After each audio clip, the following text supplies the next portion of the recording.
வாழ்க வளமுடன், வாழ்க வளமுடன்.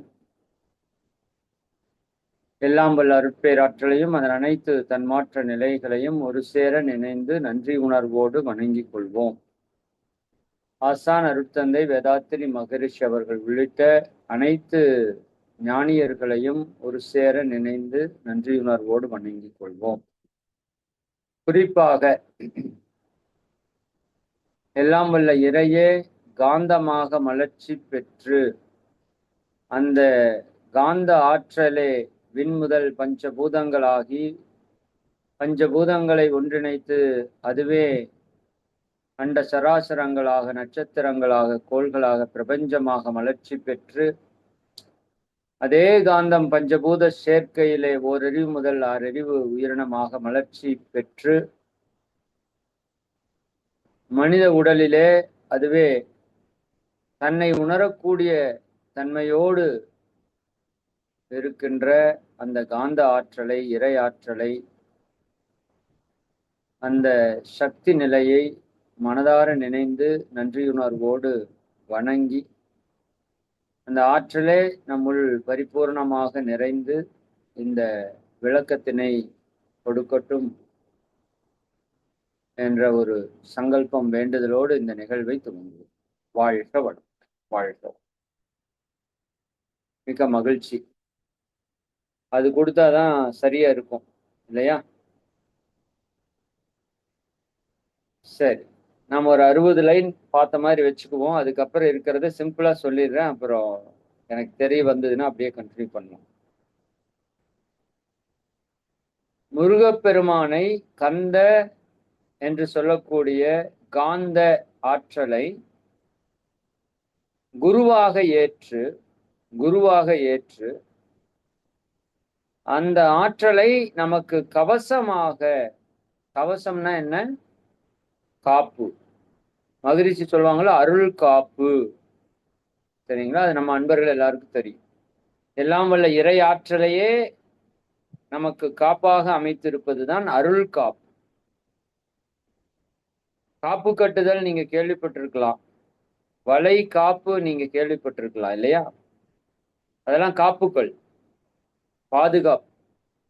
ஏன்னா எதுக்காக நம்ம இந்த கந்தகுரு கவசத்தை படிக்கணும், எதுக்காக அதை உணரணும் அப்படின்னா, நாம் இந்த பூமியில வந்ததோட நோக்கம் நம்ம உணர்றதுக்காக வந்திருக்கிறோம், சரிங்களா? நம்மை உணர்வதற்காக வந்திருக்கிறோம். அப்போ நம்மை உணரக்கூடிய நிலையில நமக்கான அடிப்படை தேவை என்னன்னா, நம்ம நீண்ட நாள் வாழணும். பொசுக்குன்னு போய் சேர்ந்துட்டோம்னா எந்த நோக்கத்துக்கு வந்தோமோ அந்த நோக்கம் நிறைவேறாம போய் சேர்ந்துடும், சரிங்களா? அப்ப நாம வந்த நோக்கத்தை நாம் நிறைவேற்றிக் கொள்வதற்காக நமக்கான அடிப்படை தகுதி என்ன இருக்கணும்? நாம நீண்ட நாள் உயிர் வாழ்ந்தே ஆகணும், சரிங்களா? அதுக்காகத்தான் எல்லா மகான்களும் ஞானிகளும் நம்மை வாழ்த்தும் போது பணிவதே பணிவது பணி என்று நீ எனக்கு அந்த இதுல. ஓ, அது வரைக்கும் பேசிட்டோமா? அருமை. 75 முடிச்சுட்டோம். நன்றிமா, ரொம்ப ரொம்ப நன்றிமா. இல்லாட்டி ஒரு 15 நிமிஷம் அதுக்கு போயிடும். அப்ப எதுக்காக நீண்ட நாள் வாழணும்? நாம இறையுணர்வை பெறுவதற்காக வந்திருக்கிறோம், ஒரு பெருநோக்கத்துக்காக வந்திருக்கிறோம். அப்ப அந்த பெருநோக்கத்திற்கு நம்மளோடது எது தடையா இருக்கக்கூடாது? வாழ்நாள் தடையா இருக்கக்கூடாது. எதுக்கு 120 ஆண்டுகள் மனிதனுக்கு வாழ்க்கை அப்படின்னா, அவன் தன்னுடைய கர்ம வினைகளை எல்லாம் கழித்து பூர்த்தி செய்வதற்கு 120 ஆண்டுகள் வேண்டும். அதனாலதான் யார் வாழ்த்தினாலும் நீடோழி வாழ்க, நீண்ட நாள் வாழணும், சரி, ஆயுஷ்மான் பவ, தீர்காயுஷ்மான் பவ, சிரஞ்சீவியா வாழ்ப்பா, பல்லாண்டு பல்லாண்டு பல்லாயிரத்தாண்டு பல கோடி நூறாண்டுகள் என்று கடவுளையே நம்ம வாழ்த்துறோம். எதுக்காக? ஆயுளை நம்ம பெருக்கணும். ஆயுள் போயிடுச்சு அப்படின்னா, அதனாலதான் காயகல்ப கலையை பற்றி மகரிஷி அவங்க பேசும்போது ஆயக்கலைகள் மொத்தம் கணக்கெடுத்தோர் 64 என்றார். ஆயக்கலைகள் மொத்தம் எத்தனைங்க? 64. அனைத்தும் கற்றும் காயகல்பம் எனும் கலையை கற்காவிட்டால் கற்றதெல்லாம் மண்புக்கும் உடல் விழுந்தால் நீ 64 கலையை நம்மளுக்கு தெரியும்னு வச்சுக்கோங்களேன். இப்ப அவன் செத்து போயிட்டான்னா 64 கலையும் செத்து போயிடும். 50 வயசுல இறக்குறாருன்னு வச்சுக்கோங்க. 50 வயசுல அந்த 64 கலையும் அவர்கிட்ட இருக்கிற கலை இறந்து. சரிங்களா?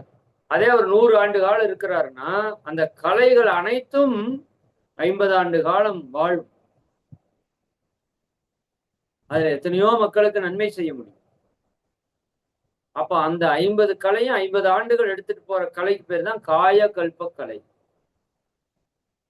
உயிரை வளப்படுத்தி ஆயுளை நீட்டித்து இளமையோடு நோயின்றி வாழ்வதற்கான பயிற்சி தான் காயகல்ப கலை. எவ்வளவு அற்புதமான விஷயம் பாருங்க. அதனாலதான் நீண்ட ஆயுள் ரொம்ப ரொம்ப முக்கியம்னு சொல்றோம். நம்ம கர்ம வினையில பிராரப்த, சஞ்சித, ஆகாமிய வினை என்று 3 விதமான வினை இருக்கு. பிராரப்தம் என்பது இப்பிறவியில் நாம் செஞ்சது, சஞ்சிதம் என்பது முற்பிறவியிலே நாம் செய்தது, ஆகாமியம் என்பது இனிமேல் செய்ய போவது, இப்ப செய்து கொண்டு இருப்பது. அப்ப இந்த 3 வினைகளையும் கடந்து நம்ம இறைவனை உணரணும். இதுல சஞ்சிதம் மூட்டை மூட்டையா இருக்காம அந்த கர்மா. அப்ப அதையெல்லாம் போக்குறதுக்கு நம்ம எல்லோருக்கும் நல்லது செய்யறதுக்கு தான் இந்த உடலும் உயிரும் மனமும் இந்த வாழ்க்கையும் இந்த பொருளும் இந்த உறவுகளும் எல்லாமே கொடுக்கப்பட்டது. சரிங்களா? அப்போ அந்த இறைவனை உணரணும் அப்படின்னா நீண்ட ஆயுள் என்பது மிக மிக முக்கியமான ஒரு விஷயம். அதனால மகரிஷி சங்கல்பத்துல கூட அருட்பேராற்றல் கருணையினால், அருள் பேராற்றல் இறையாற்றல் கருணையினால நான் உடல் நலத்தோடு இருக்கணும். இதுல உடல் நலத்துக்கு எவ்வளவு விஷயம் பின்னாடி வரும் பாருங்க. நீண்ட நாள் வாழணும்னா உங்க உடல் நலமா இருந்தா தானே வாழ முடியும். உடல் நலம் கெட்டு போச்சுன்னா எப்படி நீண்ட நாள் வாழ்றது? வாய்ப்பில்லை. அப்ப நான் உடல் நலத்தோடு இருக்கணும், நீண்ட நாள் வாழணும். மகரிஷி சங்கல்பத்துல கேட்கிறாங்க.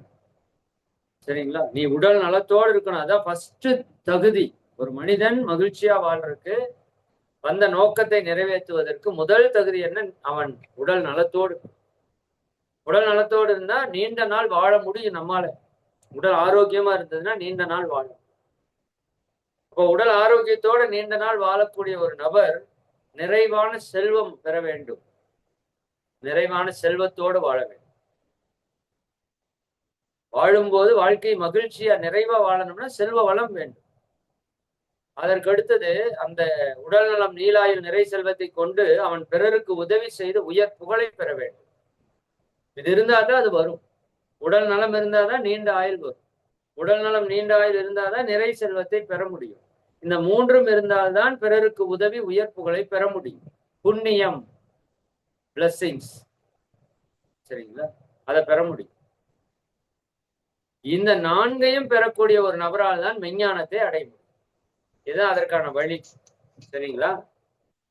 அப்ப இதுல 2வது முக்கியமா இருக்கிறது என்ன? நீண்ட ஆயுள். அப்ப நீண்ட ஆயுளை நாம பெறுவதற்கு, சரிங்களா, நமக்கு உயிருக்கு காப்பு இருக்க வேண்டும். நம்ம உயிருக்கு என்ன இருக்கணும்? காப்பு இருக்க வேண்டும். அதற்காகத்தான் நிறைய கவசங்களை நம்ம முன்னோர்கள், ஞானியர்கள், யோகியர்கள் நமக்கு கொடுத்துட்டு போனாங்க. கந்த குரு கவசம் இல்லை, கந்த சஷ்டி கவசம். சரிங்களா? இன்னும் எத்தனையோ கவசங்கள் இருக்கு. அந்த கவச பாடல்கள் எல்லாம் என்ன பண்ணும்? நமக்கு காப்பாக அமையும். நம்ம உடல் மன துன்பங்களிலிருந்து விடுபடுவதற்கான ஒரு சக்தியாக அது அமையும். அதனாலதான் அந்த காப்புகளை நிறைய பாடி வச்சிருக்கிறாங்க. சரிங்களா? சரி, அதனோட விதத்துல நம்ம சென்ற வகுப்புல பணிவதே பணி என்று பணித்தனை நீ எனக்கு, நம்ம வேலை என்ன? பணிதல் தான். அதை பத்தி பேசிட்டோம். சரியானுங்களா? எப்ப பணிவு வரும்? எப்ப ஈகோ உடையுதோ அப்பதான் பணிவு வரும். சரிங்களா? நான் தான் அப்படின்னு நினைக்கிற வரைக்கும் பணிவு வரவே வராது. நான் அல்ல, இறைதான் என்று நினைக்கும் போதுதான் பணிவு தானா வரும். சரிங்களா? அப்போ அந்த இறை தான் எல்லாவற்றையும் நடத்துது அப்படிங்கிற புரிதல் நமக்கு வரணும். இவர் என்ன நடக்கணும்னு சொல்லிடுவாரு, பின்னாடி என்ன நடத்தணுங்கிறது இறை ஆற்றல், இயற்கை, அந்த காந்த சக்தி, அந்த கந்தன் பாத்துக்குவான்னு சொல்றாரு. நீங்க உங்க பொண்ணு கல்யாணம் நல்லபடியா நடக்கணும்னு மட்டும் விரும்புங்க, என்னங்க. சரிங்களா? அது எப்படி நடத்தணுங்கிறது அது பார்த்துக்கும். யாரை கூப்பிடணும், எப்படி கூப்பிடணுங்கிறதெல்லாம் அது பார்த்துக்கும். சரி, அந்த விதத்துல நாம அடுத்த வரி பார்ப்போம். அருட்பெரும் ஜோதியே, அவர் என்ன சொல்றாரு? அந்த இறை ஆற்றல கந்தனைத்தான் அருட்பெரும் ஜோதி என்று சொல்கிறார். வள்ளலார் எந்த அருட்பெரும் ஜோதி சொன்னாரோ அதே அருட்பெரும் ஜோதி தான். அருள் மயமானது. இறையாற்றல் எப்படிப்பட்டது? அருள் மயமானது. அதனால கோயில்ல அம்மன் அருள் பெறவாருங்கள், கந்தன் அருள் பெறவாருங்கள், முருகன் அருள் பெறவாருங்கள் சொல்றாங்க.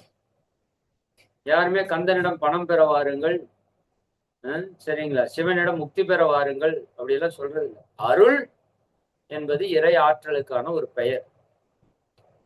அப்ப இறை ஆற்றலுடைய சக்தி எப்படி இருக்குது? அருளாக இருக்கிறது. அது சின்னதா இல்ல, பெரும் ஜோதியாக இருக்கிறது. பெரும் ஜோதினா நிறைய பேர் வெளிச்சமா இருக்குதுன்னு நினைச்சுக்கிறாங்க. அது தப்பு. வெளிச்சமா இல்லை, ஜோதின்னு ஏன் சொல்றாங்க அப்படின்னா, ஜோதி என்ன பண்ணும்? ஒரு இருட்டான அறையில ஒரு விளக்கை ஏற்றி அந்த ஜோதி எரிஞ்சுது அப்படின்னா, அங்க இருக்கிற இருளையெல்லாம் அகற்றி அந்த வெளிச்சத்தை கொடுத்து நாம் அதுல தெளிவாக வாழ்வதற்கான வாய்ப்பை வழங்கும். அதனாலதான் மனைக்கு விளக்கு மனைவி என்று சொல்றாங்க.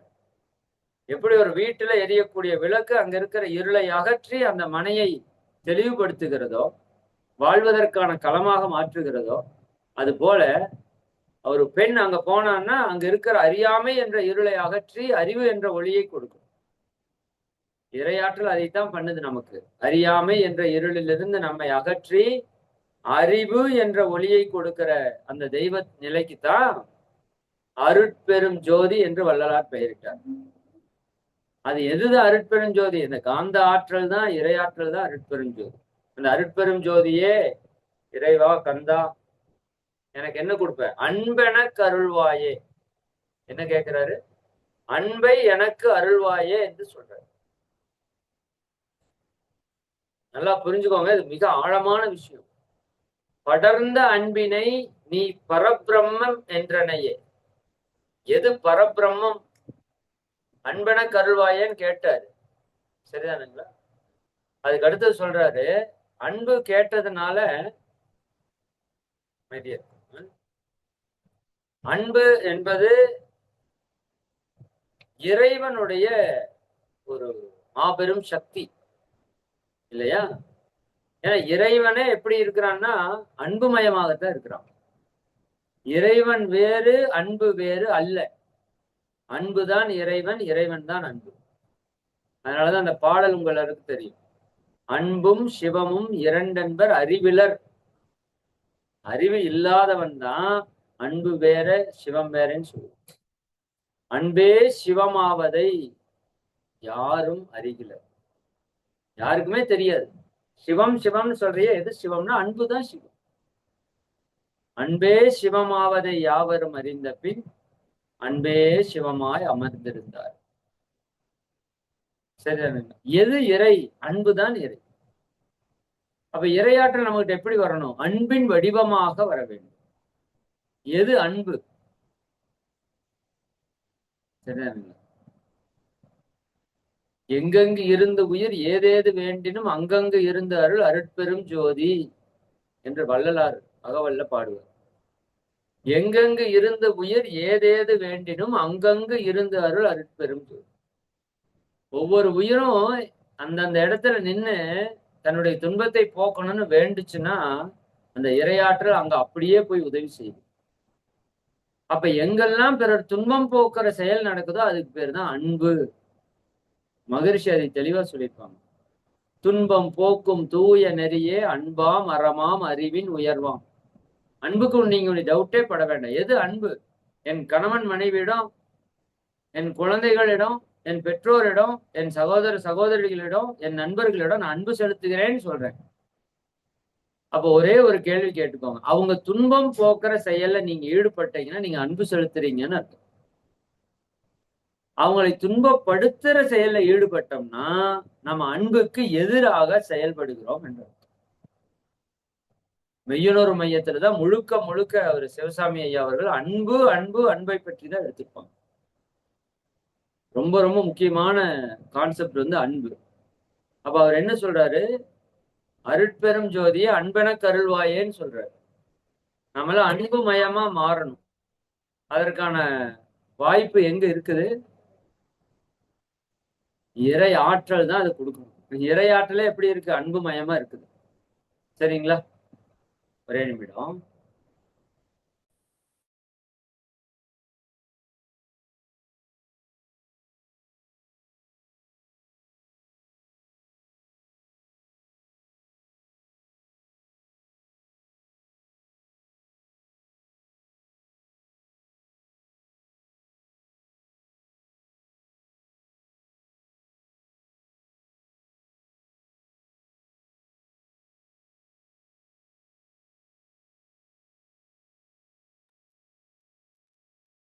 Okay, very good. சரி, அப்போ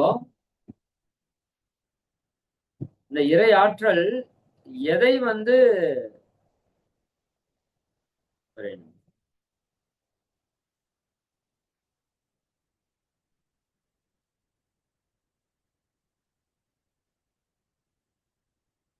இங்க நேரடியா நம்ம இயற்கை வாழ்வியல் பயிற்சி முகாம் நடந்துட்டு இருக்கு. ஓகே, ஜூம் ஜாயின் பண்ணுங்க, நான் உங்களுக்கு போஸ்ட் பண்ணுறேன். ஓகே, அப்போ படர்ந்த அன்பினை நீ பரபிரம்மம் என்றனையே. பரபிரம்மம்ங்கிறது எது? படர்ந்த அன்பு. சரிங்களா? பரபிரம்மம் வேற, அன்பு வேற அல்ல. அன்புதான் பரபிரம்மம். சரிங்களா? பரம் என்றால் எல்லாவற்றுக்கும் உயர்ந்தது, எல்லாவற்றை விட பெரியது. பரம்பொருள் அப்படின்னா அதுக்கு மேல ஒரு பொருள் இல்லை, பெரிதிலும் பெரிது என்று அர்த்தம். சிறிதிலும் சிறிதுன்னு ஒரு அர்த்தம் இருக்கு. சரிங்களா? பரம ஏழை என்றால் சிறிதிலும் சிறிது, அவனை விட ஏழை இல்லை. பரம்பொருள் என்றால் பெரிதிலும் பெரிது. அப்ப பரம் என்றால் சிறிதிலும் சிறிது, பெரிதிலும் பெரிது. பிரம்மம் என்றால் என்ன? பிரக் என்றால் அது ஒரு சான்ஸ்கிரிட் வார்த்தை, அதுல இருந்துதான் பிரக்மா என்று வந்து பிரம்மம் என்று வந்து. பிரக் என்றால் தோன்றிக்கொண்டே இருப்பது, தோன்றிக்கொண்டே இருப்பது. அந்த இறைநிலையிலிருந்து தான் இந்த உலகம், உயிர்கள், பிரபஞ்சம் அனைத்தும் தோன்றியது. அதனால அதுக்கு என்னன்னு பேரு? பரபிரம்மம் என்று பேர். சரிங்களா? அப்போ அந்த பரபிரம்மம் எந்த தன்மையில் இருக்குது? அன்பாக இருக்கிறது. அன்பேதான் பரபிரம்மமாக இருக்கிறது. பரபிரம்மே அன்பாக இருக்கிறது. அன்பு வேற, பரபிரம்மம் வேற அல்ல. இறைவனுடைய தன்மை அன்பு. அப்ப அந்த தன்மையை எனக்கு கொடுத்துருன்னு கேட்கிறாரு. இப்ப நம்ம எப்படி இருக்கிறோம்? அன்புன்னு சொல்லிட்டு இருக்கிறோம். அதுக்கு பேர் அன்பு அல்ல. அதுக்கு பேர் என்ன? சுயநலம். இப்ப நம்ம குடும்பத்தில் இருக்கிறவங்க மேல காட்டுறதுக்கு பேர் அன்பு அல்ல. சரிதானுங்க? அன்பு இருக்கிற இடத்துல துன்பம் வராது. விவேகானந்தர் சொல்வார், அன்பின் மூலமாக செய்யப்படும் ஒவ்வொரு செயலும் ஆனந்தத்தை கொண்டு வந்தே தீரும்பார். ஆனா அது உண்மையான அன்பின் செயலா இருக்கு. எது அன்பின் செயல்? ஒரு படத்துல கூட சொல்லுவாங்கல்ல, சசி அவருடைய படம் ரோஜா கூட்டத்துல, நீ அந்த பொண்ணு மேல அன்பு வச்சிருக்கிற அப்படின்னா நீ எப்படி நடந்துக்கணும்? எது உண்மையான அன்பு? அந்த பொண்ணை நீ கல்யாணம் பண்ணிட்டா நீ நல்லா இருப்பேன்னு நினைச்சா அதுக்கு பேர் சுயநலம். அந்த பொண்ணை கல்யாணம் பண்ணிட்டா அந்த பொண்ணு நல்லா இருப்பா அப்படின்னு நினைச்சா அதுக்கு பேர் அன்பு என்று சொல்லுவாங்க. எக்ஸலண்டான டைலாக், வாய்ப்பே இல்லை. உண்மை அதுதான். இப்ப என் கூட இருக்கிறாங்க 4 பேர், 10 பேர், 20 பேர் இருக்காங்க. அவங்க விருப்பப்படி, அவங்க உணர்வுக்கு மதிப்பு கொடுத்து, அவங்க மகிழ்ச்சியா இருக்கிறதுக்கு என்னால என்ன செய்ய முடியும்னு நான் செஞ்சேன்னா அதுக்கு பேரு அன்பு. இல்ல ஏன் மகிழ்ச்சிக்கு நீ ஏதாவது செய்யன்னு நாம பண்ணணும் அப்படின்னா அதுக்கு பேரு அன்பு அல்ல. அன்புக்கு எதிரான நிலை சுயநலம். அன்புக்கு எதிரானது சுயநலம். சரிங்களா? நான் சொல்ற மாதிரி நீ நடக்கணும்னு சொன்னா அதுக்கு பேர் அன்பு கிடையாது. நீ உன் விருப்பப்படி நட என்று சுதந்திரம் கொடுப்பது அன்பு. நல்லா புரியணும். சரிங்களா? அதுக்குன்னு என்ன வேணா பண்ணிக்கலாம்னு விடுங்கன்னு சொல்லல. தவறான பாதையில செல்லும் போது அதை சரிப்படுத்தி கொண்டு வர வேண்டியது அன்பினுடைய பொறுப்பு. ஆனால் இன்னைக்கு நல்ல வழியில செல்லும் போதே நம்முடைய ஆணவத்தினால, நம்ம ஈகோவினால நம்ம என்ன பண்றோம்? பிறருடைய மனதை காயப்படுத்தும். குடும்ப உறவுகளோட இணைப்ப நம்ம அன்பை கொண்டு பலப்படுத்தணும். சரிங்களா? உங்க வீட்டுக்காரம்மா அவங்க வீட்டுக்கு போறேன்னு சொல்றாங்க அப்படின்னா, ரொம்ப நாள் ஆச்சுங்க, அம்மாவை பார்க்கணும் மாதிரி இருக்கு, அப்பாவை பார்க்கணும் மாதிரி இருக்கு, போயிட்டு வரலான்னு இருக்கிறேன்னு சொன்னா அவங்களுக்கு ஒரு உணர்வு வருது. அந்த உடலுக்குள்ள இருக்கிற உயிருக்குள்ள இருக்கிற இறை ஆற்றல் ஒரு உணர்வை தட்டி விடுது. என்னன்னு? போய் உங்க அம்மா பார்த்துட்டு வா அப்படிங்குது.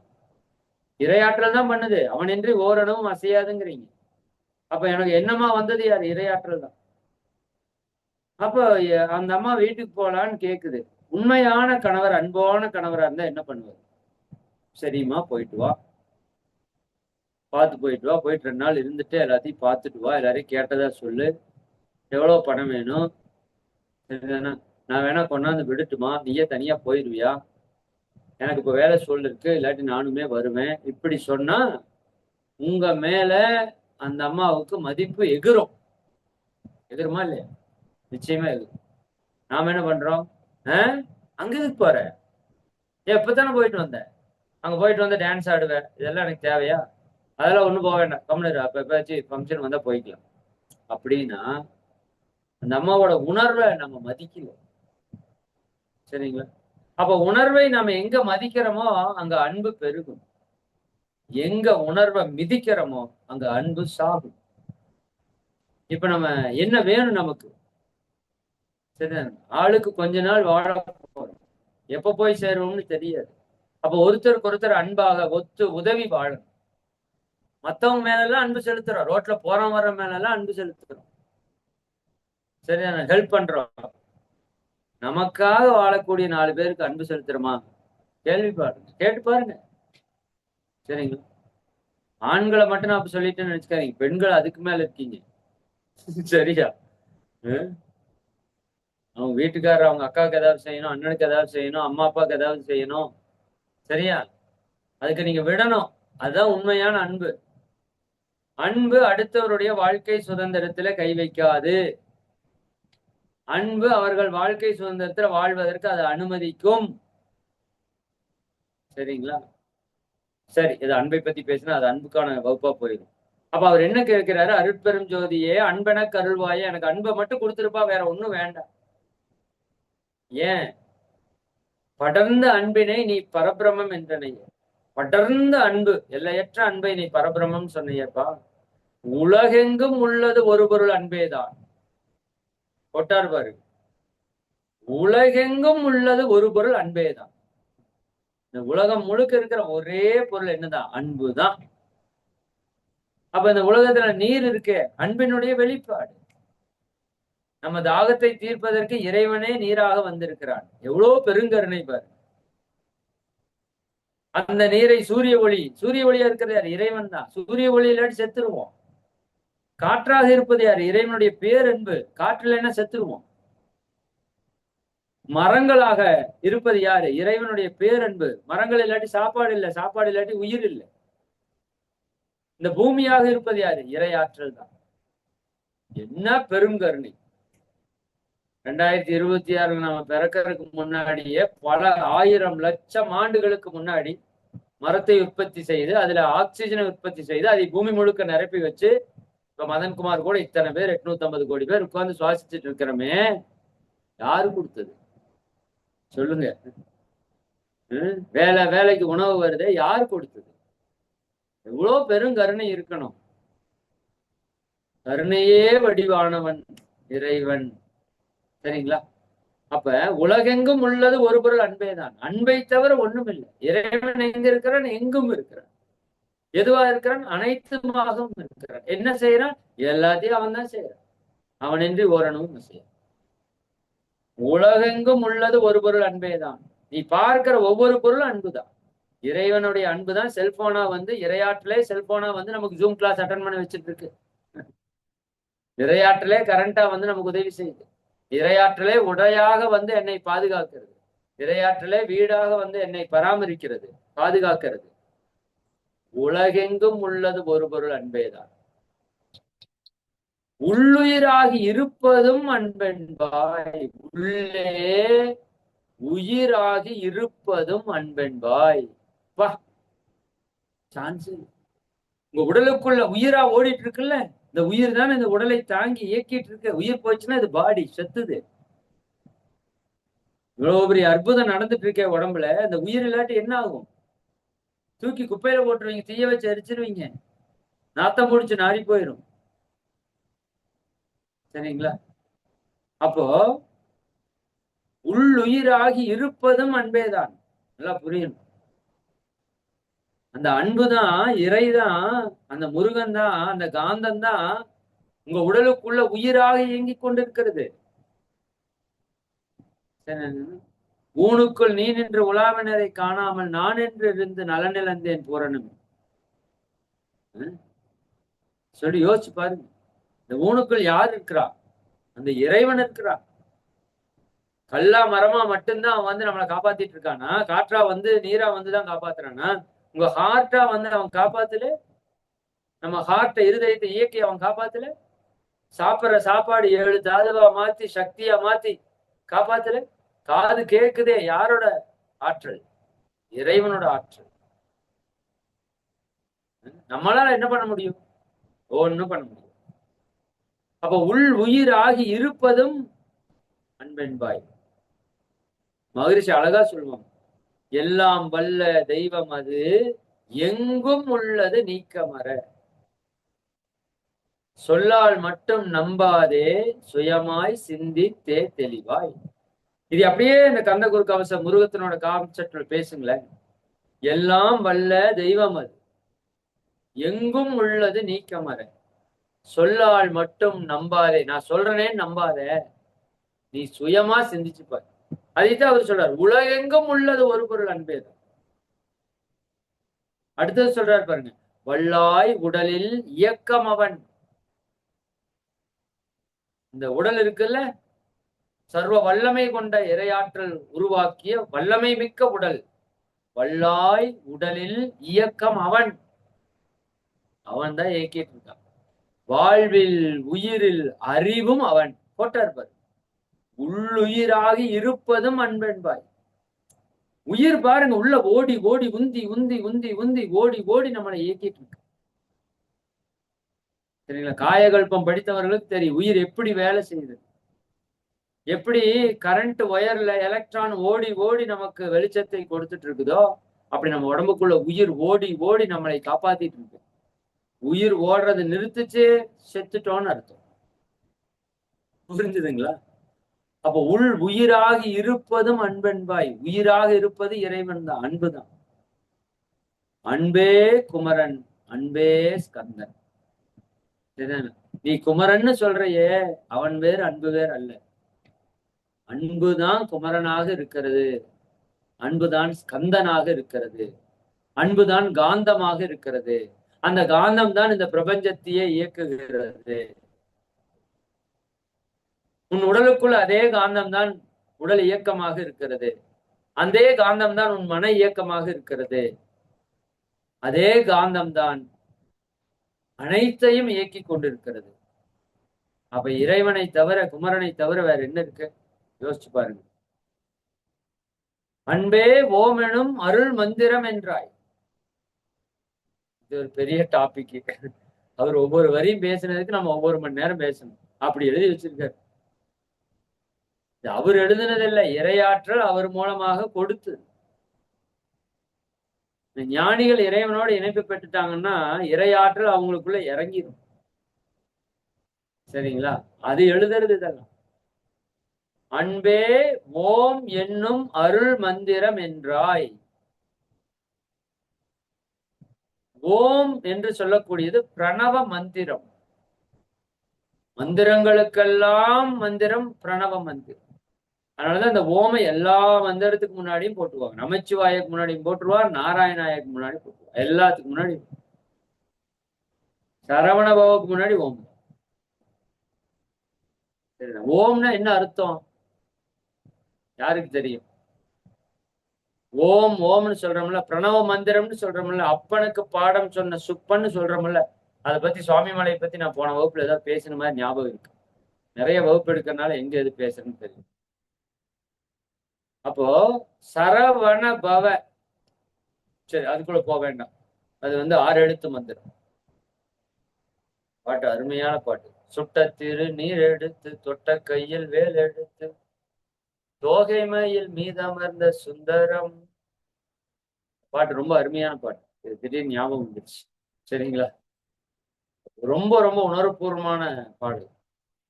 அதுல அந்த சரவண பவம் வரும். சரி, ஓகே. ஓம் மந்திரம் என்ன உணர்த்துது? இந்த ஓ என்பது நெடில். ஓ நெடில். சரிங்களா?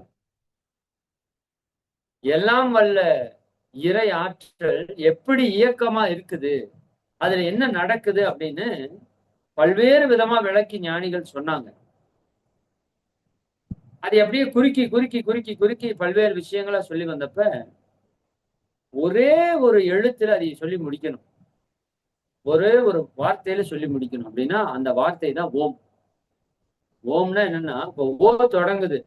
இப்ப தொடங்குறப்ப ஏதாவது சப்தம் இருக்கான்னு பாருங்க. சப்தம் இல்ல, அமைதி இருக்கு. நான் ஸ்டார்ட் பண்றேன். ஓ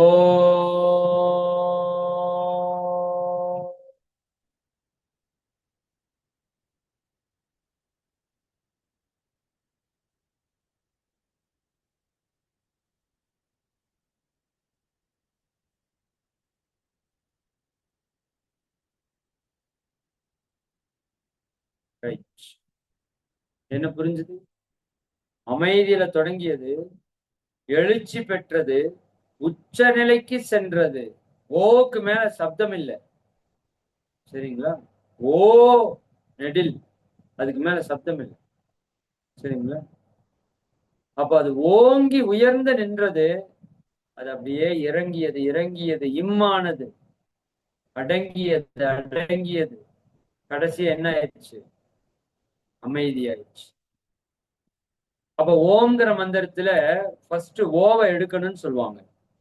அப்ப இம்மு இருக்கும், இம்முல மாவை எடுக்கணும்னு சொல்லுவாங்க. வெறும் புள்ளி இருக்கும், புள்ளிக்கு சப்தம் கிடையாது. அப்ப என்ன பொருள்? இறைவன் அமைதி நிலையிலிருந்து எழுச்சி பெற்று இந்த பிரபஞ்சமாக பஞ்சபூதங்களாக உயிர்களாக மலர்ச்சி பெற்று உச்சத்திலே இறைவன் மனிதனாகவும் மலர்ச்சி பெற்று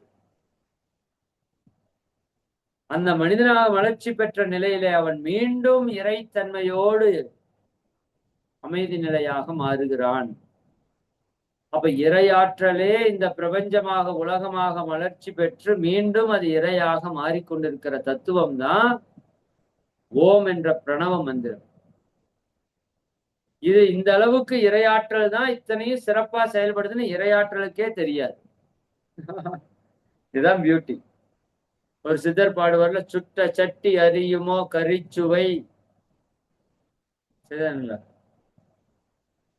அது என்ன ஒரு பாட்டு?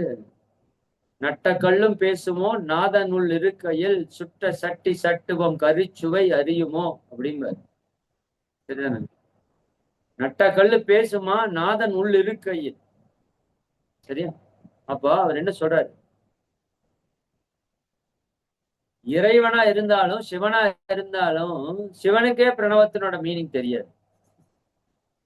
ஏன்னா அவன் சுத்த வெளி, எல்லையற்ற பரம்பொருள். அவனுக்கு உணர்றதுக்கெல்லாம் ஒண்ணும் இல்லை. அவன் காந்தமாக வந்த போதுதான் உணர்றதுக்கான வாய்ப்பே கிடைச்சது. புரியுதுங்களா நான் என்ன சொல்றேன்னு? சரியா?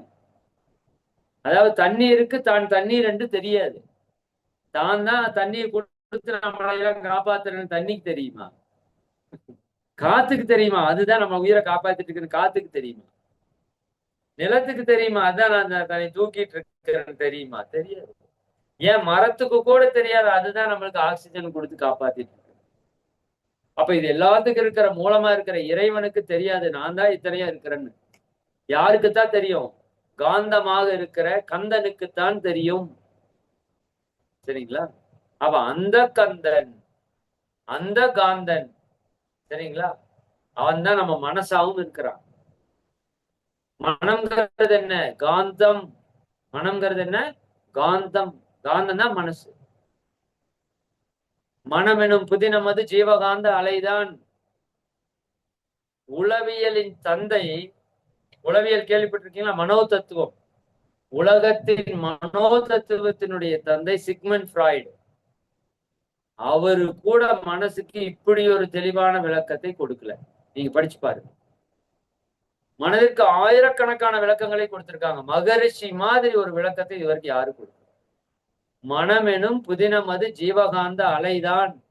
மனம்ங்கிறது என்ன? ஜீவகாந்த அலை. சரிங்களா? சரி, அது அது பெரிய டாபிக், அதெல்லாம் பத்தி பின்னாடி பேசும். அப்போ அந்த எதை சொல்றதுக்கு வந்தோம்? அந்த இறையாற்றலுக்கே எப்ப பெருமை? மனித மனமாக வந்த போதுதான். விலங்குகிட்ட வந்த போது கூட அதுக்கு பெருமை இல்லை. இறைவன் என்ன ஆகுறான்? இறை துகளாக காந்தமாக மாறுறான். அவன் தான் கந்தன். அந்த காந்தத்தை இணைத்து விண்ணாக மாறுகிறான். விண்ணை இணைத்து காற்றாக, நெருப்பாக, நீராக, நிலமாக மாறுகிறான். பஞ்சபூதங்களை இணைத்து அண்ட சராசரமாக மாறுகிறான். அண்ட சராசரங்களிலே பூமியாக மாறுகிறான். பூமியிலே பஞ்சபூதம் சேர்ந்த போது ஓரறிவு தாவரமாக, அதிலிருந்து ஈரறிவு, மூன்றறிவு, நான்கறிவு, ஐந்தறிவு, ஆறறிவு மனிதனாக மாறுகிறான். இறைவனுடைய தன்மாற்றத்தில் உச்சகட்ட நிலை நீங்களும் நான். அதனாலதான் இந்த பிறப்பு அரிது அரிது மானிடராய் பிறத்தல். அப்ப இந்த பிறப்புக்கு முந்தைய பிறப்பு வரைக்கும் பல கோடி கோடி ஜென்மங்களாக இறையாற்றல் எடுத்த தன்மாற்றத்திலே ஐந்தறிவு வரைக்கும் அந்த இறைவனுக்கு பெருமை கிடையாது. எந்த ஆடு மாடாவது இயற்கையை பார்த்து ரசிச்சிருக்கா? தன்னை உணர்ந்து இருக்குதா? இறைவனை உணர்ந்து இருக்குதா? கிடையாது. அப்ப தன்னை உணர்ந்த இறைவனை உணர்வதற்கான வாய்ப்பு எங்க இருக்குது? மனிதனிடம் தான் இருக்குது. அப்ப அந்த மனித தத்துவத்துலதான் மனம் இருக்குது. அதுதான் காந்தம். அப்ப அந்த காந்தம் தான் இறைவன் இவ்வளவு பெரியவன்னு உணருது.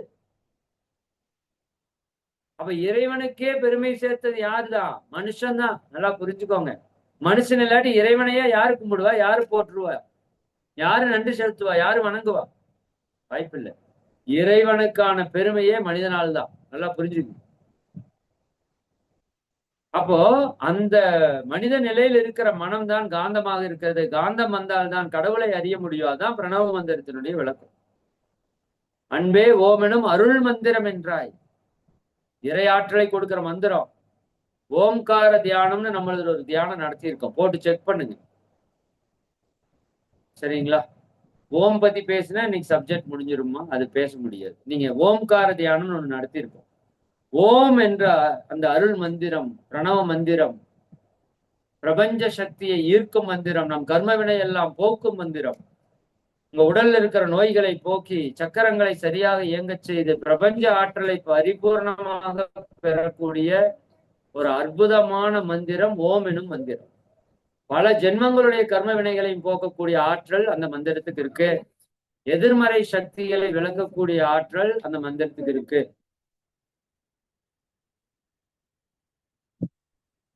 ஒரே நிமிஷம் தங்கம். தண்ணி தீர்ந்துருச்சுங்கிறான். நம்ம செல்வம் ஐயான்னு ஒருத்தங்க இருப்பாங்க. அவங்ககிட்ட சொன்னீங்கன்னா போதும். ஓகே, சாரி மக்களே, இடையூறுக்கு மன்னிக்கணும். சரி, அப்போ அன்பே ஓம் எனும் அருள் மந்திரம் என்றாய். சரி, அடுத்த டாபிக் வந்துருவோம். ஓம் பத்தி பேசினா ஓம்கார தியானம் அப்படிங்கிற ஒரு தியானத்துக்குள்ள இந்த ஓம் மந்திரத்தை எப்படி சொல்லணும், எப்படி சொன்னா நமக்கு பலன் கிடைக்கும் அப்படிங்கிற பல்வேறு விஷயங்களை சொல்லியிருக்கிறோம். ஓம் நீங்க தொடர்ந்து சொல்லும் போது உங்க உயிர் ஆற்றல் தூய்மையாகும். உங்களை சுத்தி இருக்கிற இடம் தூய்மையாகும். எதிர்மறையான எண்ணங்கள் நம்மளை விட்டு வெளியே போகும். சரிங்களா? இறை உணர்வுக்கு நம்மை அது தயார்படுத்தும். உடல் ஆரோக்கியத்தை ஏற்படுத்தும், மன அமைதியை கொடுக்கும், மனதிற்கு ஆற்றலை கொடுக்கும். சரிதானுங்களா? பல வாழ்க்கையில் இருக்கிற தடைகளை, சிக்கல்களை நீக்கிற ஆற்றல் ஓம் மந்திரத்துக்கு இருக்கு. மனதை அமைதியாச்சுன்னா எல்லாம் சரியாயிடும். சரிங்களா? அப்போ அன்பை உள்ளத்திலே அசையாது அமர்த்திடும் ஓர் அன்பை உள்ளத்திலே அசையாது அமர்த்திடுமோர் சக்தியை தந்து தடுத்தாட்கொண்டிடவும் என்ன நடக்கணும்? அன்பை உள்ளத்திலே அசையாது அமர்த்திடும். இந்த அன்பு நமக்கு வந்துட்டு வந்துட்டு போகும், அப்புறம் சுயநலம் வந்து பிடிச்சிடும். ரோட்ல யாருன்னே தெரியாது அவர் போயிட்டு இருப்பாரு, அவர் மேல நமக்கு மிகப்பெரிய அன்பு வந்துடும். சரிங்களா? ஒரே நிமிஷம்.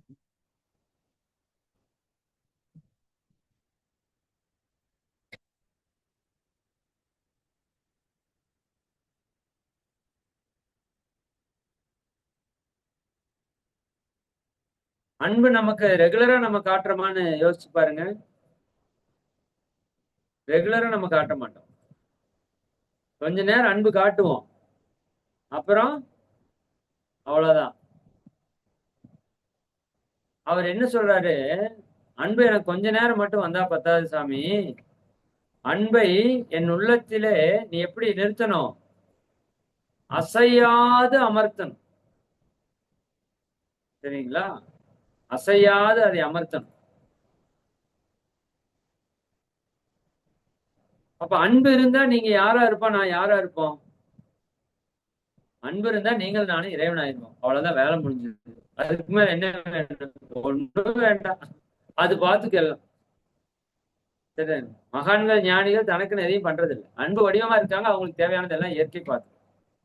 அப்ப அன்பை உள்ளத்திலே அசையாது அமர்த்திடும் ஓர் சக்தியை தந்து தடுத்தாட்கொண்டிடவும். அதுக்குதான் துரியாதீத தவம். அந்த இறைவனாகவே மாறி, இறைத்தன்மையாகவே மாறி நிற்கக்கூடிய நிலை. அன்பை உள்ளத்திலே அசையாது அமர்த்திடும் ஓர் சக்தியை தந்து தடுத்தாட்கொண்டிடவும் வருவாய் அன்பனாய் வந்தருள் ஸ்கந்த குரு. சரிங்களா? யாவர்க்கும் இனியன் நீ, யாவர்க்கும் எளியன். இறைவன் எப்பேற்பட்டவன்? யாவர்க்கும் இனியன், யாவர்க்கும் எளியன். மகிழ்ச்சி சொல்லுவாங்க, எப்படிடா இப்படி இந்த வரி எழுதியிருக்காங்க பாருங்க. மகிழ்ச்சி சொல்லுவாங்க இதே வார்த்தைய, இறைவன் எப்பேற்பட்டவன்? எளியவனுக்கு எளியவன், இனியவனுக்கு இனியவன். அவனை விட இனியவனும் இல்லை, எளியவனும் இல்லை. அதனாலதான் மகிழ்ச்சி ஒரு இடத்துல சொல்லுவாங்க, என் மரணம் என் ஜனனம் இரண்டையும் யான் அறியேன். என் ஜனனம் என் மரணம் இரண்டையும் யான் அறியேன் ஒரு பாட்டு எழுதிட்டு கடைசியா, பொன்முதலாய் பொருள் அனைத்தும் ஈற்றுகின்றேன், புவி வாழ்வின் இயல்பொக்க பொதுநலமே கருதி லட்சமேயும் வாய்க்குமனில் அனைத்தையுமே அளிப்பேன். சரிதானுங்களா? எல்லாத்தையுமே நான் கொடுத்துருவேன் நல்ல ஒரு சமயம் வந்தா. அப்ப உங்களுக்கான செல்வம் எது அப்படின்னு கேட்டா சொல்லுவார். அவர் கோடிக்கணக்கில் சம்பாதிச்சுட்டு இருந்தார் மகரிஷி. அப்ப எழுதின கவி இது. என் ஜனனம் என் மரணம் இரண்டையும் யான் அறியேன், எனினும் அவ்விரு நிகழ்ச்சி என் மனதில் கொண்டே பொன்முதலாய் பொருள் அனைத்தும் ஈட்டுகின்றேன். என்ன பாருங்க, நம்ம எல்லாம் இதெல்லாம் நினைச்சு கூட பார்க்க முடியாது. நான் எப்ப வேணா செத்து போவேன்னுங்கிறத யோசிச்சுட்டு அவர் பொன்முதலாய் பொருள் அனைத்தும் ஈட்டுகின்றேன், புவி வாழ்வின் இயல்போக்க பொதுநலமே கருதி நன்மை எனும் வழிகளிலே அவற்றை செலவாக்கி நற்சமயம் வாய்க்குமனு அனைத்தையுமே அளிப்பேன் சொல்லிட்டு சொல்றாரு, இன்முகமும் எளிமையுமே எனது செல்வம். இந்த இறைவனோட செல்வம் என்ன சொல்லியிருக்கிறாரு? யாவர்க்கும் இனியன் நீ இன்முகம், யாவர்க்கும் எளியன் நீ எளிமை. மகிழ்ச்சி என்ன சொல்றாரு? இன்முகமும் எளிமையுமே எனது செல்வம், வீடோ ஏக வெளி என்றெண்ணி யான் துறவு பூண்டேன்னு சொல்லுவார். அப்ப இறைவன் தன்மை அடையணும்னா இறைவனோட தன்மை சொல்றாரு. இப்ப இப்ப நம்ம இறைத்தன்மை அடையணும்னா நாம் என்ன பண்ணணும்? யாவருக்கும் இனியனாக இருப்பவர்கள் நீங்கள் ஸ்கந்தனாக இருக்கிறீர்கள். கந்தனுக்கு மாலை போட்டா மட்டும் கந்தானு கூப்பிட்டோ கும்பிட்டோ பிரயோஜனம் இல்லை. சரிங்களா? கந்தனுக்கு மாலை போட்டா நம்ம கொஞ்சம் இனியனாத்தான் இருப்போம், கொடியனா இருக்க மாட்டோம். எளியோனாத்தான் இருப்போம், ஆடம்பரத்துல திளைக்க மாட்டோம். சரிங்களா? வாய்ப்பு இருந்தா தினியும் ஃபாலோ பண்ணணும். அப்ப நம்ம இன்முகமாக இருக்கும்போது நம்ம இறைவனாகவே இருக்கிறோம், எளிமையாக இருக்கும்போது நம்ம இறைவனாகவே இருக்கிறோம். சரிங்களா? அப்ப எளியோர்க்கும் எளியோனாக இருந்து பழகணும். நாம ஒண்ணும் கொண்டுட்டு வரலைங்க, கொடுத்ததெல்லாம் இறைவன் கொடுத்ததுதான். இப்ப உங்ககிட்ட இருக்கிற எல்லா சொத்து பத்து நகை நட்டு எல்லாம் அவன் கொடுத்ததுதான். சரி, ஓகே. யாவர்க்கும் வழியன்னி, அடுத்தது என்ன சொல்றாரு? யாவர்க்கும் எளியோன்னு சொல்லிட்டாரு. யாவர்க்கும் வழியோன்னி அப்படின்னு என்ன? அவனை விட வலிமையானவன் இந்த பிரபஞ்சத்திலேயே கிடையாது. அவன் தான் இந்த பிரபஞ்சத்தையே தூக்கி சுத்திட்டு இருக்கான். யாவர்க்கும் ஆனோய் நீ. ஒரு பாட்டு சொல்லுவார், புத்தன் இயேசு காந்தி பிறந்தது பூமியில் எதற்காக, தோழா ஏழை நமக்காக. சரி, அந்த பாட்டுல கங்கை யமுனை காவிரி வைகை ஓடுவது எதற்காக? எதற்காக ஓடு? நாளும் உழைத்த ஏழை மக்களுக்காக. அது ஒரு நல்ல நல்ல வரிகள் எல்லாம் வரும். அந்த நிலா வெளிச்சம் பணக்கார ஏழைன்னு பார்க்காது, மரம் ஏழை பணக்காரன்னு பார்க்காது, பாகுபாடு பார்க்காது. அது எல்லோருக்குமானது. இறையாற்றல் எல்லோருக்குமானது. நீங்க ஏழையா பணக்காரனா, ஏன் இன்னும் ஒரு படி மேல போய் நீங்க ஹிந்துவா முஸ்லீமா கிறிஸ்டினான்னு கூட கடவுளுக்கு கவலை கிடையாது. ஏன்னா கடவுள் ஒருவன் தான். அவன் தான் அத்தனையும் இயக்கி காத்து வழி நடத்தி கொண்டிருக்கான். அப்ப அந்த விஷயத்துல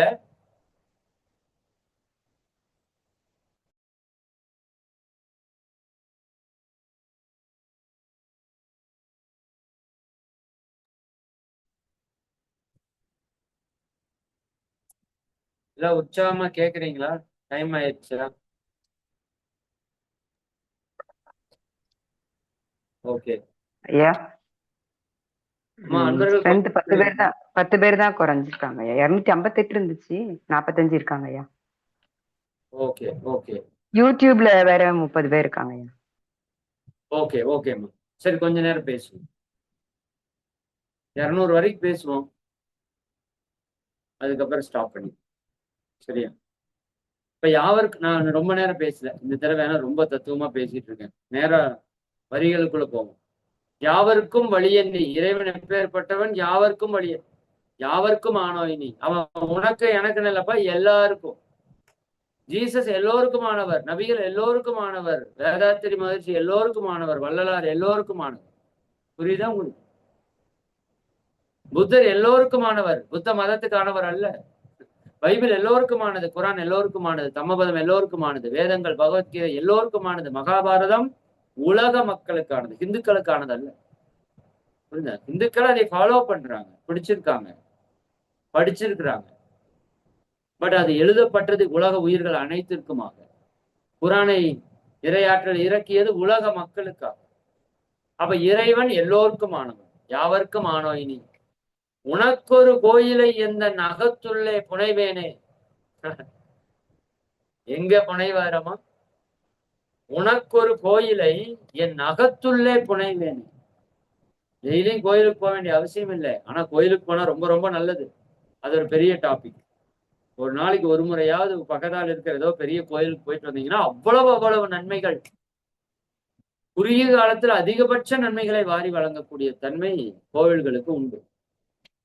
ஆனா அதை விட சிறந்த கோயில் எங்க இருக்கு தெரியுமா? கடவுள்.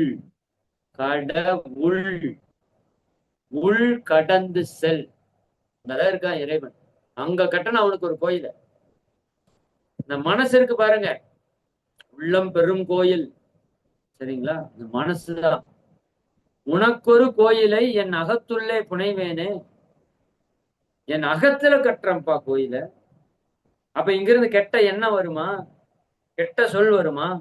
கெட்ட செயல் வருமா? இறைவனுக்கு எங்க கோயில் கட்டணும்? பூசண நாயனார் எங்க கட்டினாரு? அந்த ராஜாவோட உண்மையான கோவிலுக்கு அவர் என்ன கேட்கிறாரு? குடமுழுக்கு பண்றதுக்கு நாள் கேட்கிறாரு. இறைவன் கனவுல வந்து சொல்றாரு, அந்த டேட் எனக்கு ஃப்ரீயா இல்லப்பா, நான் வேற ஒரு இடத்துல குடமுழுக்கு போயிட்டேன், டேட் கொடுத்துட்டேன், உனக்கு வேற டேட் சொல்லு. சரி, வேற டேட் நான் கேட்கிறேன், அந்த அன்னைக்கு யாரு வச்சிருக்கிறா அப்படின்னா அட்ரஸ் எல்லாம் கொடுக்குறாரு. ராஜா சரி பரவாயில்ல, அந்த அன்னைக்கு எங்க குடமுழுக்கு நடக்குதுன்னு வந்து பாக்குறதுக்கு வர்றாரு. வந்து பார்த்தா ஓலக்குடிச்சியில பூசண நாயனார் உட்காந்து பூஜை பண்ணிட்டு இருக்காரு. எங்கேயா போன, எங்கேயா கோயில் இங்க இருக்குதுன்னு சொன்னாரே கடவுள் அப்படின்னு. அதுவா சாமி, வெளியே கட்டல சாமி, உள்ள கட்டி இருக்கிறேன். வெளியே கட்டல, உள்ள கட்டி இருக்கிறேன். அதான் கும்பாபிஷேகம் நடந்துட்டு இருக்கு. சரிதானே? எப்படி இருந்திருக்காங்க பாருங்க, பெரிய விஷயம் இல்லையா? அப்படி நம்ம ஒவ்வொருத்தரும் கட்டணும். உனக்கு ஒரு கோயிலை என் அகத்துள்ளே புனைவேனே, சிவசக்தி குமாரா சரணம் சரணமை. அவன் யாருக்கு பிறந்தவன்? கந்தன். சிவனுக்கும் சக்திக்கும் பிறந்தவன் கந்தன். சரிதாங்களா? சிவன் எல்லையற்ற பரவெளி, சக்தி எது? இறையிலிருந்து வந்த ஆற்றல், தன்னிருக்க ஆற்றல் என்று சொல்வார் மகரிஷி. தன்னிருக்க சூழ்ந்தழுத்தும் ஆற்றல். அப்ப அந்த இறைநிலையும் அந்த காந்த ஆற்றலுக்கு மூலமான சக்தியும் இணைந்த போதுதான் இறை துகள் என்ற காந்த துகள் உருவாக்குது. அதைத்தான் காந்தன் கந்தன் என்று நம்ம சொல்றோம் இல்லையா? அப்ப சிவசக்தி குமரா, சிவன்னா நீங்க ஏதோ மண்டையில கொண்ட வச்சுட்டு தண்ணி ஊத்திட்டு பாம்பு கழுத்துல போட்டுட்டு இருக்கிற ஆளுன்னு நினைச்சுக்காதீங்க. சரிதானா? அதுக்குள்ள நிறைய தத்துவம் இருக்குது.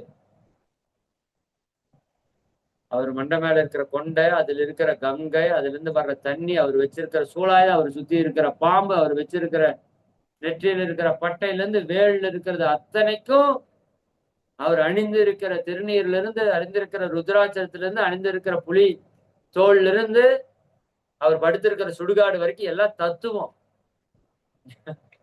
சரிதானுங்களா? ஒவ்வொன்றும் உச்ச தத்துவம், சிவனை பத்திய தத்துவம். அப்போ சிவன் என்றால் எல்லையற்ற பெருவெளி, அங்கு இங்கு எனாதபடி எங்கும் பிரகாசமாய் இருக்கிற சிவம். இன்னைக்கு மதியான வகுப்புல கூட இறைவனை பத்தி தான் பேசும். சக்தி, சிவத்திலிருந்து வந்த ஆற்றல். இந்த சிவனும் சக்தியும் இணைந்த போதுதான் அங்க காந்தம் உருவாகிறது. அந்த காந்தம் தான் பஞ்சபூதங்களாக பிரபஞ்சமாக எல்லாமாக உருவாயிருக்கு. சிவசக்தி குமரா, இறைவா சரணம், நான் உன்னை சரணடைகிறேன். என்னது ஒண்ணும் இல்லப்பா, எல்லாம் நீ பண்ற வேலை. என்னால என்ன? அபயம் தவிர்த்து தடுத்தாட்கொண்டருள்வாய். சரிதாங்களா? அபாயம் தவிர்த்து, அபயம் வேணும், அபாயம் தவிர்த்து, எனக்கு வரக்கூடிய துன்பங்கள், அபாயங்கள், தீய விஷயங்களை தவிர்த்து நீ என்னை என்ன பண்ணணும்? தடுத்து ஆட்கொள்வாய். இறைவன் சில விஷயத்த கொடுத்து நம்மளை ஆட்கொள்வோம், சிலவற்றை தடுத்து ஆட்கொள்வோம். தடுத்தாட்கொண்டார் இறைவன் அப்படின்னு கேள்விப்பட்டிருக்கீங்களா? அருணகிரிநாதர் சாகருக்கு போயிட்டாரு மலை மேல. சரிதானே? சாக போனவரை தடுத்து இறைவன் ஆட்கொண்டான். இப்படி நிறைய கதைகள் நீங்க பார்க்கலாம்.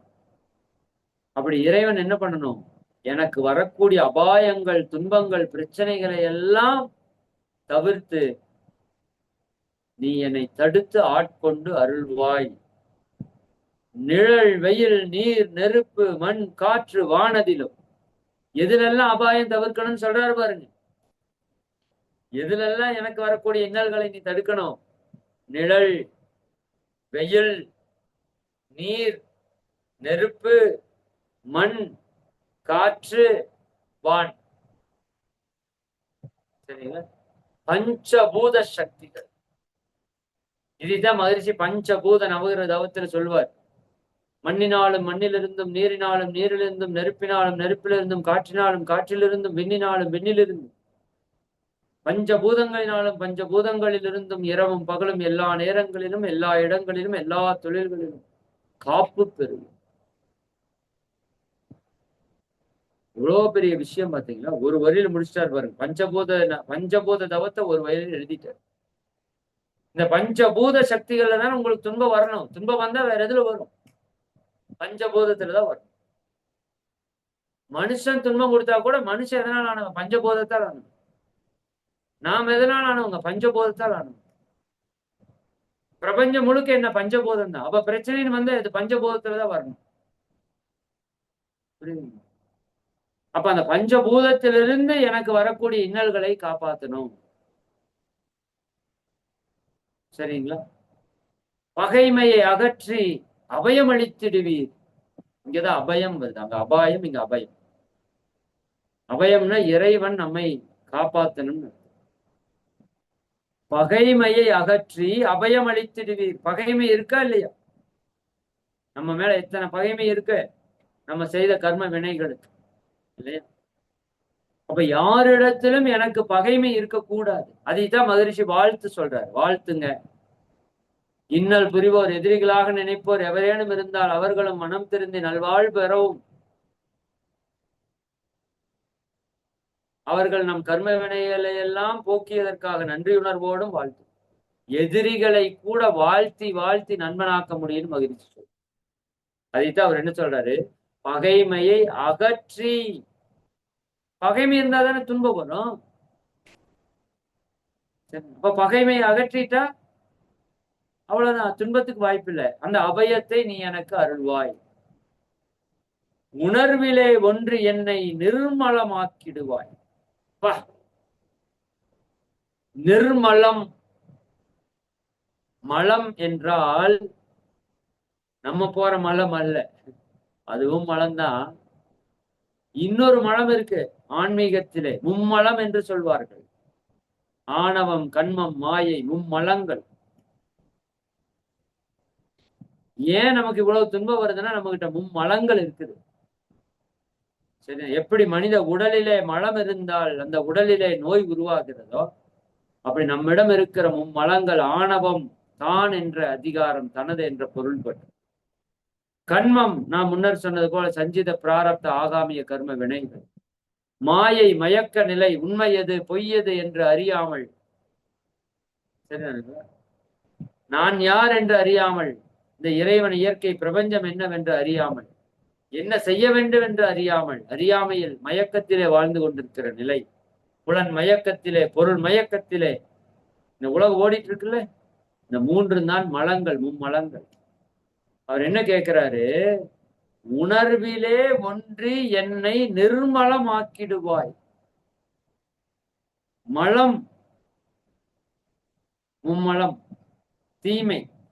நிர்மலம் என்றால் அந்த மலமற்ற தன்மை. நிர்மலா அப்படின்னு ஒரு பேர் இருக்குல்ல, என்ன அற்புதமான வார்த்தை பாருங்க, பெயர். சரிங்களா? நிர்மலா என்றால் மலமற்றவள். சரிங்களா? ஆணவமற்றவள், கண்மமற்றவள், மாயையற்றவள். அப்ப அவகிட்ட யார் இருப்பா? இறைவனே இருப்பான். ஏன்னா இறைவன் நிர்மலமானவன். நிற்குணாளன். குணாளன்னா எல்லா குணங்களையும் உடையவன். நிற்குணாளன்னா எந்த குணமும் அற்றவன். சரிங்களா? அப்போ அது நிர்மலம் ஆக்கிடுவாய்னா சும்மா நிர்மலம் ஆக்க முடியாது. சும்மா ஆணவம், கண்மம், மாயை அகற்ற முடியாது. உணர்விலே ஒன்றி. யாரு? இறைவன் என் உணர்விலே ஒன்றணும். நான் போய் அவனை ஒன்ற முடியாது, நான் தகுதியாகணும். இறைவன் என் உணர்விலே ஒன்றுகிற அளவிற்கு நான் என்னை தகுதிப்படுத்திக் கொள்ள வேண்டும். எவ்வளவு பெரிய விஷயம் தெரியுமா? அதனாலதான் அவன் அருளாலே அவன் தாள் வணங்கி. நீங்க அவனை எல்லாம் வணங்க முடியாது. அவன் அருள் இருந்தாதான் அவன் தாளை வணங்க முடியும். இந்த ஒரு இதுல எங்கேயோ சொல்லுவார், இதுலயும் சொல்லுவார், இறை அருளாலே தான் இறை தாளை வணங்க முடியும். மகிழ்ச்சி அழகா இன்னொரு வரி சொல்லுவார், நான் போய் இறைவனோட இணைஞ்சிட்டேன் அப்படி நிறைய பேர் சொல்லுவாங்க, ஞானிகள் சொல்ல மாட்டாங்க. சரிங்களா? மகிழ்ச்சி என்ன சொல்றாரு? அன்பும் கருணையுமாய். இறைவன் எப்படி இருக்கானாமா?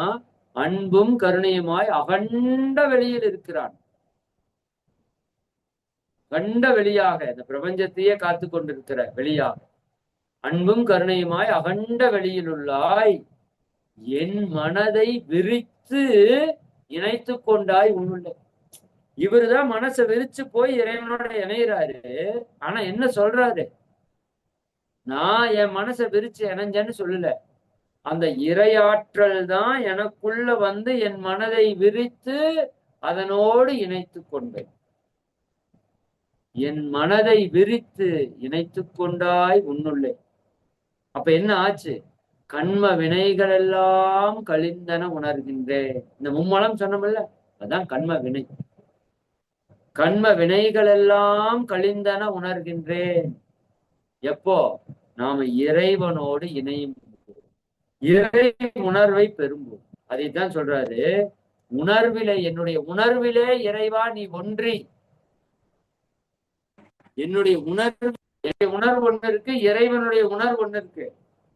இந்த ரெண்டு உணர்வு மெர்ஜ் ஆகல இன்னும். நான் வேற என்னத்தையோ உணர்ந்துட்டு இருக்கிறேன்.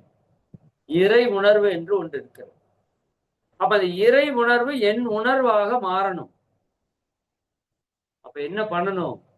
நான் அந்த இறை உணர்வு வருவதற்கான தன்மையாக இருக்க வேண்டும். தண்ணீரோட தண்ணீர் தான் கலக்கும், என்ன கலக்காது. புரியுதுங்களா? அப்ப நீங்க தண்ணீரா இருக்கிறீங்க, இறைவன் என்னையா இருக்கிறான் அப்படின்னு வச்சுக்கோங்க உதாரணத்துக்கு. இப்ப நீங்க தண்ணீரா இருக்கிற வரைக்கும் எண்ணெயாக இருக்கிற இறைவன் நம்மளோட கலக்க முடியாது. நாம் என்னைக்கு எண்ணெயினுடைய தன்மைக்கு போறோமோ அப்ப இறைவன் தானாக வந்து நம்மோட கலந்து கொள்வான். நீங்க கூப்பிட வேண்டிய அவசியம் கிடையாது. அப்ப எண்ணெயினுடைய தன்மைக்கு நாம் மாறுவது போல இறைவனுடைய தன்மைக்கு நாம் மாற வேண்டும். இறைவனுடைய தன்மை என்ன? அன்பு, கருணை. எந்த உயிருக்கும் துன்பம் கொடுக்காமல் பிற உயிரினுடைய துன்பத்தை போக்கி வாழக்கூடிய பண்பிற்கு பேர் தான் அன்பு. அதை பற்றி சொன்ன போன வகுப்புலையே. சரிங்களா? அப்போ உணர்விலே ஒன்றி என்னை நிர்மலமாக்கிடுவாய்ன்னு சொன்னார்னா சும்மா கிடையாது. அதான் தியானத்தினுடைய உச்சம். இறைவனோடு இணைந்து. சரியா? அடுத்தது சொல்றாரு பாருங்க. அப்பா அப்படியேதான் எழுதுறாரு. யான் எனது அற்ற மெஞ்ஞானமது அருள்வாய் நீ. இதுக்குதான் நான் ஒரு வாரம் 10 நாளா கிளாஸ் எடுத்துட்டு இருக்கிறேன். அன்பர்கள் எல்லாருக்கும் தெரியும். என்ன கேட்டார் பாருங்க, ஒரே வரியில கேட்டார். வள்ளுவர் படிச்சு படிச்சு எழுதுனத, வள்ளலார் படிச்சு படிச்சு சொன்னத ஒரு வரியில எழுதிட்டார். யான் எனது எனும் செருக்கு அறுப்பான் வானோர்க்கும் புகும் உலகு. ஒரு மனிதன் உயர்ந்த தன்மையில் இருக்கணும்னா அவனுக்கு ஒரே ஒரு விஷயம்தான் தேவை. யான் எனது என்ற செருக்கை அறுக்க வேண்டும். நாம் இறைவனோடு இணைய வேண்டும் என்றால் தான் என்ற அதிகாரப்பற்று. நான் இல்லாட்டி என்ன நடக்கும் தெரியுமா? நான் சொன்னா கேட்கறீங்களா? சொல்றமா? நானா சரிங்களா? எனதுன்னு பிடிக்கிறோம்ல, இதை பத்தி ரொம்ப விளக்கம் கொடுத்து உங்களை அறுக்கல. அப்ப அந்த நான் எனது எனும் செருக்கை அறுக்க வேண்டும். நம்மளால முடியாது, அவன்தான் வரணும். யான் எனது அற்ற, என்ன சொல்றாரு? யான் எனது அற்ற மெஞ்ஞானமது அருள்வாய். யான் எனது இருக்காது மெஞ்ஞானத்துல. சரிங்களா? அந்த மெஞ்ஞானத்தை நீ எனக்கு கொடுப்பா. முக்திக்கு வித்தான முருகா கந்தா. இறைவன் எதுக்கு வித்தானவன்? முக்திக்கு வித்து. யாரு? ஸ்கந்தன், காந்தன், அன்பு. சரிங்களா? சதுர்மறை போற்றும் சண்முகனாக. சதுர்மறைனா 4 மறைகள் போற்றக்கூடிய சண்முகநாதா. சதுர்மறை ரிக், யஜுர், சாம, அதர்வன வேதங்கள். மறை என்றால் வேதம், சதுர் என்றால் 4, சதுர்த்தசி என்றால் 4வது நாள். சதுர்மறை போற்றும் வேதங்கள் போற்றும் சண்முகநாதா. ஷண்முகம் என்றால் ஷட் என்றால் 6. சரியா? ஷட் என்றால் 6. அப்ப ஷட் முகம், அதுதான் ஷண்முகம் என்று மருவி இருக்கிறது. 6 முகம், அது சான்ஸ்கிரிட்ல ஷண்முகம். சரிங்களா? சண்முகநாதான் இறைவனை பாடுறார். ஒரே காந்தம், இதை சொல்லிட்டேன். நாக்கு, மூக்கு, கண்ணு, காது, தோல், மூளை வழியா 6 வழியா வெளிப்படுது. 6 தான் காந்தம். சரிங்களா? சரி. ஆகமம் ஏத்தும் அம்பிகை புதல்வா. ஆகமங்கள் இருக்குல்ல, வேதங்களுடைய சாரங்கள் அடுத்தது ஆகமங்களாக வெளிப்பட்டது. சரி, இறை வழிபாட்டுல ஆகமங்களுக்கு மிக பெரும் முக்கியத்துவம். அந்த ஆகமங்கள் எல்லாம் உயர்த்தி ஏத்தி நிறுத்தக்கூடிய அம்பிகையினுடைய புதல்வா, இந்த சக்தியினுடைய புதல்வா. சரிதானுங்க? ஏழையை காக்க நீ வேலேந்தி வந்திடுவாய். இங்க வைக்கிறாரு பாருங்க வார்த்தை. ஏழையை காக்க.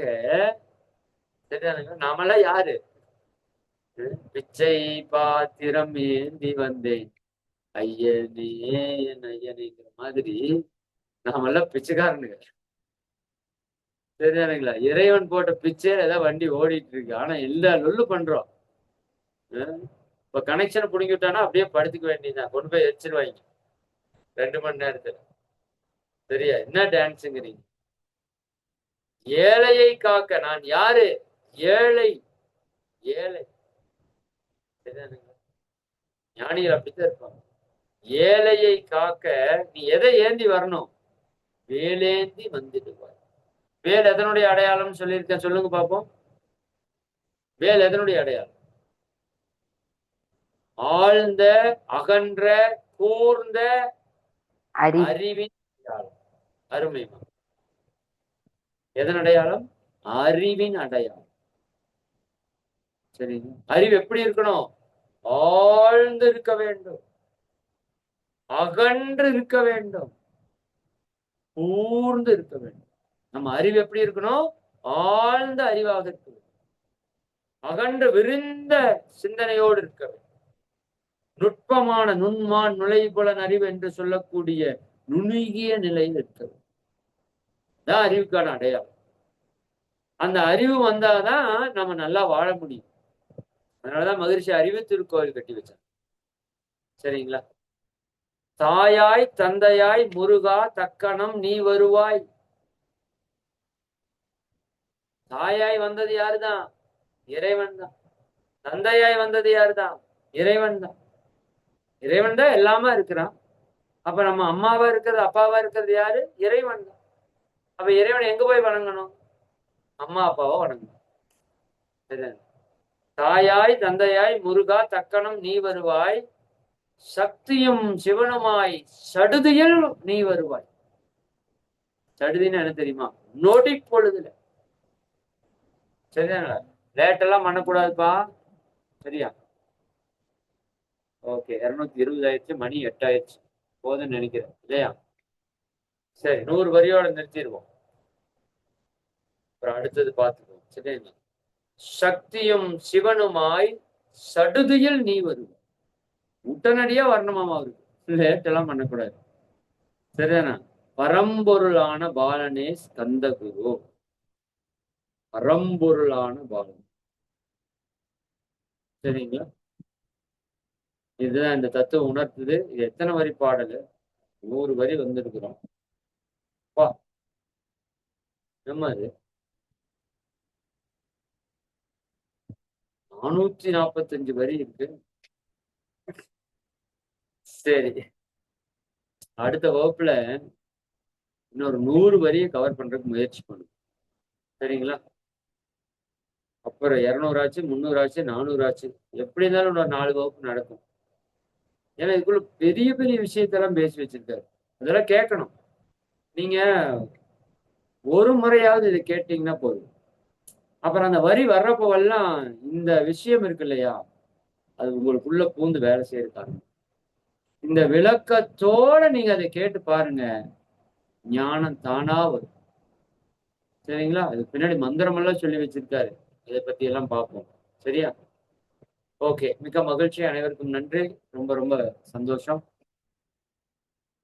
உங்களை எல்லாம் வாழ்த்தி நிறைவு செய்வோம். அருட்பேராற்றல் கருணையினால் உடல் நலம், நீலாயுள், நிறை செல்வம், உயர்ப்புகள், மெய்ஞானம் ஓங்கி இறை உணர்வு, அறநெறி, கல்வி, தனம், தானியம், இளமை, வலிவு, துணிவு, நன்மக்கட்பேர், அறிவுயர்ந்தோர் நட்பு, அன்புடைமை, அகத்தவம், அழகு, புகழ், மனித மதிப்புணர்ந்து ஒழுகும் பண்பு, பொறுமை எனும் பேறு 16 பெற்று பெருவாழ்வு வாழ்க.